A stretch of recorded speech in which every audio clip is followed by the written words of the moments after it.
Okay, hi everybody. I was just talking with one of the other members on the forum, and he's got two 310 Ultras and 2016, and they only have 15 hours, and one will only do 60 miles an hour, and it's bogging down, and he might have a boost leak. So first thing you got to do is take off that seat mount. There's 4 bolts there. I think they're 10 millimeter. It's simple to get that off.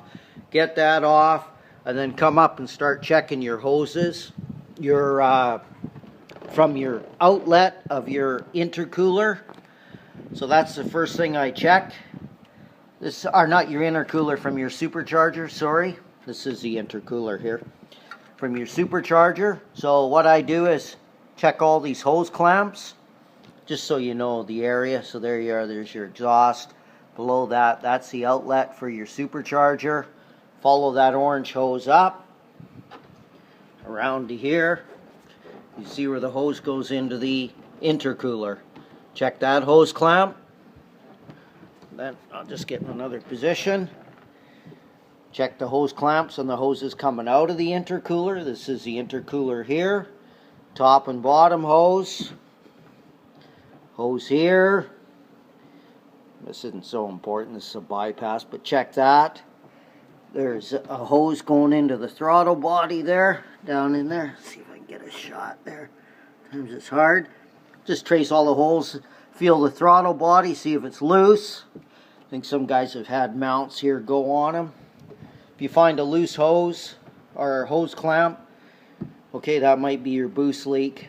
And then take the ski out and check it. If you get full power, okay, you solve the problem. If it doesn't solve the problem, could be the blow-off valve. This is what we call the blow-off valve. Mine at about 14 hours failed. It started opening prematurely. I took it off, I screwed it all the way in, solved the problem. I've done another video on that. So that's a blow-off valve, that can fail. Then there's another issue that's well documented, and it's called the pivot bearing. I don't know if I can get my hand down here.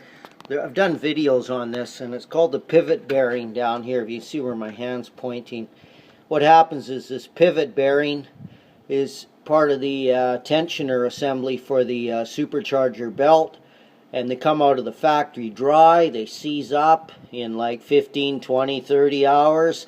The belt starts slipping, and you'll notice on my ski I've taken the belt cover off. Then I can see what's going on. And anyways, if the pivot bearing seized up, you see that blue mark down there on it? That's the pivot bearing right there. I've already had mine off, cleaned it and lubed it. So if that's seized, the belt starts slipping, you lose boost, you lose power. So you go through all that. Now, this guy's only got 15 hours, so it's highly unlikely his intercooler's dirty. But if you have 40 or 50 hours, maybe time to pull the intercooler out. You clean it with about a gallon of gas. Done videos on that as well.